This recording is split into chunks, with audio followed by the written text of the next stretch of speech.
Hello YouTube, hello. Today I'm going to be doing a retake of one of my videos, the Excalibur, Sonic and the Sir Lancelot Shadow. The reason why I'm doing this is just because I felt like it just didn't give enough information.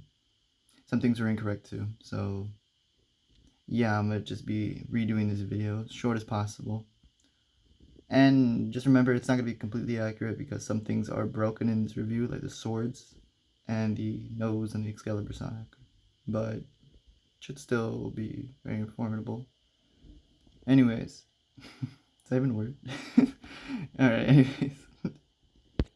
By the way, I'll also be noting out on pros and cons of buying these figures.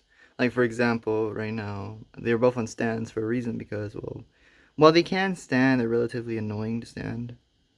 And I was actually trying to do that before the video, but I was just like, just give them stands because it's gonna make it more easier. And also, for this version right here, I think this is the older version. I might be mistaken, but I think this is the older version. Because there is another version of this Excalibur Sonic right here that can open the mask, like halfway, but mine doesn't do that. And I'm not too sure for the sword, because there's two versions of the sword. One with like a glow handle, and one with just a gold handle. This might have been the first version with the gold handle, so yeah. Also, when you're buying this figure, you may want to look very carefully on it because a lot of them do have defects. Like mine, for example, I don't know if you noticed, it has two left thighs. So it's not going to be accurate either way when I try to stand it. If you have one of these guys and you're actually struggling to keep him standing up, make sure you check the legs because in my last review, I already privated it, but his legs were actually backwards. I needed to take off the little, I don't know what you call those, like little guards or something, and just rotate it around. Nothing too crazy. Everything's on a ball joint, so it's not too hard. Same thing with the feet. They're not like they're an actual ball in there. The rest is all ball jointed, but those are actual ball. You can just pop those off. So if you're having trouble just moving it, just pop out the feet on yours and turn it around. Yeah, make sure you detach those. They're not gonna break. They're pretty faceted on there too. The figure is really beautiful in detail. And let me actually show you the face real quick. It's not gonna be accurate though. I'm sorry, I can't really show the lighting. It looks very dark in there. There you go, that looks better.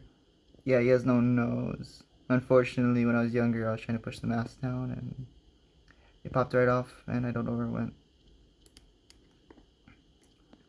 Pretty common defect. Or not defect, but issue with the figure.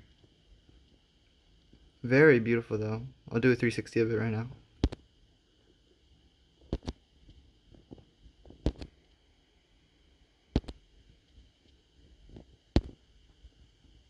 I would go over the detail all over it, but I'd probably be ranting for hours.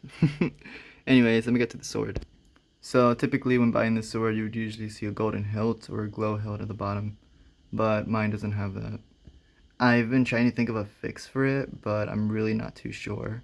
I thought about maybe wrapping like a bread wire around it, and maybe that could stand as the hilt. Maybe that could work. If you have the same issue, I would try it. I'm not too sure if it would work though. Doubt it would damage it if you were to try it, because I'm just wrapping it around it. I have tried with a normal bread wire, but it didn't really work, so I'm trying to use different wires. And the swords are very expensive. I've seen these sell on eBay broken for like $25. Recently, a shadow one sold for $50. The sword just alone. I think within like 2 days as well. It's crazy. But the detail on the sword is really beautiful. I can try and make it glow in the dark, but although due to age, I don't think it's gonna look that well. But I'm gonna try it right now. I was actually wrong. It looks really good. You can hardly see the sword, but you can see the blade, so it's good enough right there. Let me try using flash. Nah, it goes away, but you can see the detail really pops out. It's really beautiful. Onto the shadow. Here's the Sir Lancelot shadow. As you can see, this is actually the first print version, so it's the incorrect color. Not game accurate, although I like it either way. I never actually played the game, but I do like how the characters look. Very beautiful figure, in my opinion. I like this one a lot more than the Sonic. The Sonic is all plated in armor and looks great and all, but this one just has an easier time standing. Even without the stand back there, he would be able to stand, but it's just much more easier right now for the review. Here's a look at his face. It's a weird smirk look, not gonna lie. It's very off-putting, but either way, it's still a very good sculpt. And the nose doesn't break off in this one because, well, you're not really trying to push the mask over it. So, yeah, this one is actually much more easier to find in good condition. Although I have seen this one have multiple defects. So, then again, take your time while looking these up on eBay because they're not cheap and you don't want to make a mistake when buying one. Now I'm going to do a 360 spin, no commentary.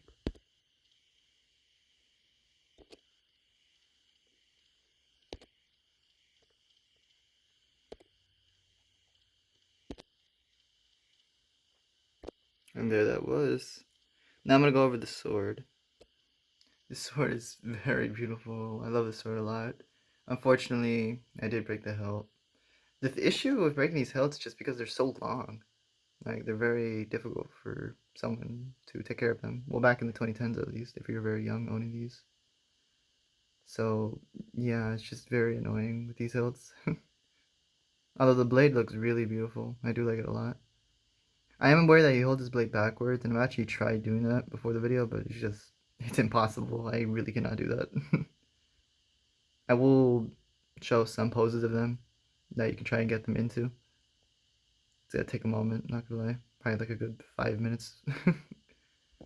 But yeah, these figures are extremely beautiful, along with their swords. The detail on this is just amazing. Okay, I'm gonna move on to the prices real quick and where you can find them. So for pricing, if they're in good condition and they have their swords, I would say the Shadow Sir Lancelot is probably gonna be around 115 to 130 because their prices keep on pushing up. As of now, they're still going up. And the Excalibur Sonic is probably gonna be 150 at most, probably more. As I said right now about the Sir Lancelot, they just keep on going up in price. They don't really look like they're about to stop anytime soon either. And probably just due to the how rare these are. Because I mean, I know these two came out like around the middle of the line of Jazwares, but like for example, the Sir Galahad Silver, that $400 figure that came around the end of the line, and poof, yeah, I don't see myself getting that one anytime soon. But that just shows you how expensive and like wanted these figures are. And every time I see that Sir Lancelot, I mean not Sir Lancelot, Sir Galahad on like Mercari or eBay, he just sells within a flash. No time whatsoever, he just sells. If you see these guys like around 100, maybe 120 possibly, I would consider that a good deal. Just make sure they don't have any defects or anything that bothers you really. They're really difficult to come by for a good price. They're not rare, but they are difficult to find at a good price. So that's what you gotta be wary of really. As of anything else, I could do some comparisons right now. Here they are lined up with some 3-inch counterparts of themselves and Metal Sonic because I love Metal Sonic, it's my favorite. And then let me pull out a Sonic Prime figure to see how that looks like. And here is Prime Sonic next to Sir Lancelot and Excalibur Sonic. You can see the quality difference crazy compared to Jax. I actually never compared them together. I was actually waiting to get the Shadow so I can do a review and compare these two together, but still haven't gotten my hands on them yet, and the third wave's already out. But actually, let's compare these real quick. You can see the amount of detail that Jazwares put on a budget compared to Jax over here, overpricing their toys like at $20, which is a reasonable price, I suppose, for the amount of composability and detail we're getting from these guys, but jeez, compared to Jazwares back then, gave us a whole accessory and a glow-in-the-dark sword. That's crazy, honestly. I would love to do some more comparison videos, but I have to wait to actually get the figures that I want to get to do that with. But anyways, I suppose this will be the closing to the video. I appreciate you guys watching. I hope this helped you understand things a little bit more.